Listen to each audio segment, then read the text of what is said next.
So I just wanted to briefly say regarding the fourth chapter um, that I talked about the surgeon diagnosing mommy with the vascular dementia, and how the fact that she had had a stroke a couple of years before, along with her high blood pressure, that just exacerbated the situation, which ultimately led to the diagnosis of vascular dementia.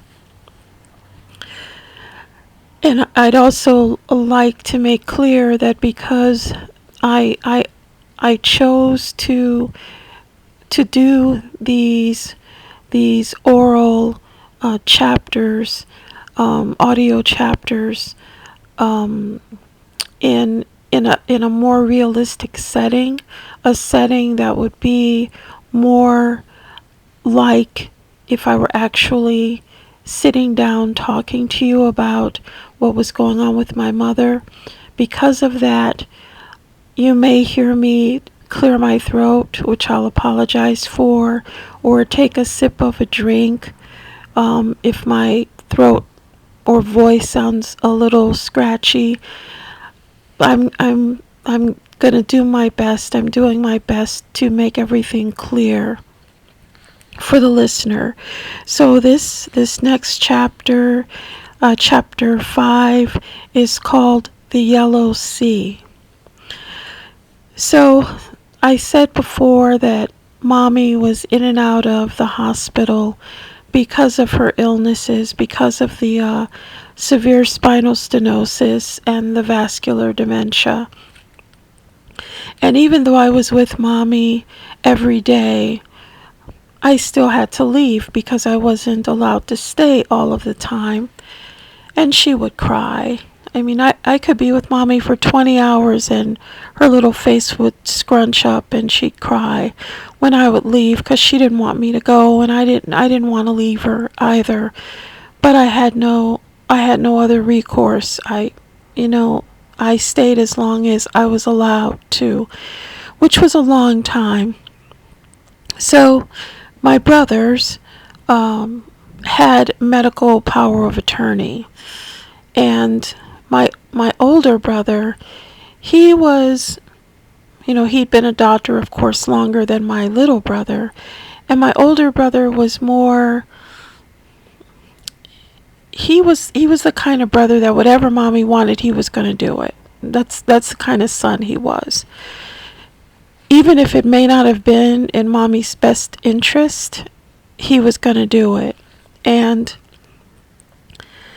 I understand now why my brothers and most doctors say that they don't like treating family, because it's just too close. You're too close to that individual. You could miss something because you're so close, and a lot of times you may not want to see what you're actually seeing because you're so close to that person. So mommy was begging my brother to please let her come home, and it was not a good idea. But he told the hospital that he would take responsibility for my mother. He had the medical power of attorney, and he allowed mommy to come home. I was livid. I was livid for so many reasons, for myriad reasons. First, because mommy's house needed a lot of work. It was old. It just wasn't conducive to healing at all. My daughter and her husband were going to be moving soon with the kids. Having mommy in her bedroom needed to be converted so that it would be more like a hospital room. She needed a hospital bed. She couldn't just get into her regular bed because she needed to be changed. But he brought mommy home anyway, and we argued, and I told him, I told you shouldn't have done it this way. So you don't want to listen to me, then you take over. Because it's easy for you to say what you want to do for mommy, but you're not here taking care of her. I am. So I was upset. I shouldn't have been, because he loves our mother. He was doing what he thought was best. He was trying to appease mommy. So he brings her home, and she's in a diaper. She's been in the diaper for hours and hours and hours, and that's because my brother, first of all, my brothers are men, of course. They didn't know the first thing about changing mommy because they're men. I mean, and there's no man that's really going to feel that comfortable changing their mom and seeing her private parts. Daughters, yes, we can do that a little more easily, but sons, I think they have a harder time doing it. So, mommy had on the equivalent of a pull-up. And Fat Boy, that's what we called him since he was little, he was trying to get it off of my mother to change her, but he couldn't because she couldn't really turn, and he couldn't get around the bed the way the CNAs would at the hospital. There would be a CNA on either side of the bed so they could rotate my mother, and it was a hospital bed. In this case, it was mommy's regular bed. He couldn't rotate her because he didn't know what to do, and he needed another person. So he calls me. He's hysterical, and he's crying, and so I go to my mother's house. I didn't expect to see what I saw. Mommy's in pain. She's on her bed. I get onto her bed with my brother. By this point, my other brother has come to the house too, and all three of us are on mommy's bed trying to figure out how to get this adult pull-up off of her. Now, it's already full because she's been in it for a long time, and every time you try to touch her, she'd scream in pain because of the spinal stenosis. So we're kneeling on my mother's bed. We're surrounding my mother. So I'm behind mommy, trying to keep her back kind of elevated. She's crying. My brothers are on either side of her. And we're all on the bed, and I noticed, what in the heck is this feeling of wetness on my jeans? My brothers are dressed up because they're doctors. They have on their expensive clothing, and their clothes are, all of us, our clothing, their clothing, we are completely, we're saturated with mommy's urine. We're saturated because she's urinated, and the mattress has become a giant diaper.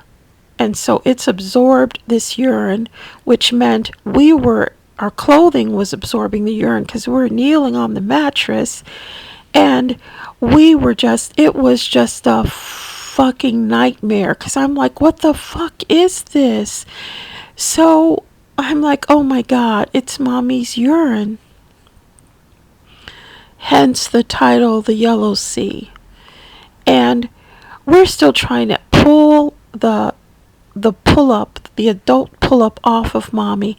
And as we're pulling, it pops, it breaks. And when it broke, it seemed like 1,000 yellow beads, because the beads are in them to absorb the wetness. 1,000 of those damn beads just flew all over the freaking room. I was like, what the hell is going on? I was crying. My brothers were frantic. I remember my brother had to take me later on to get some new jeans, and the ambulance came. We wound up having to take mommy back to the hospital because she was in so much pain, and after that she wound up in the rehab facility. But to try to get her a little bit stronger before actually coming to me.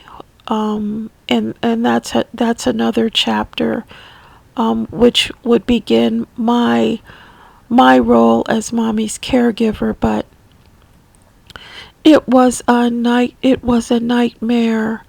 a nightmare, a nightmare.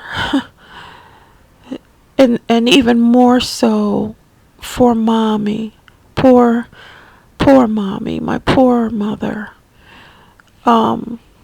Because how do you even hold on to your pride as a woman, as a human being, when your children are surrounding you and you've urinated basically on yourself, and you've been lying in it, and your kids are trying to get a giant pull up off of you, and it explodes when we pull it, and all these crystals filled with urine fly everywhere.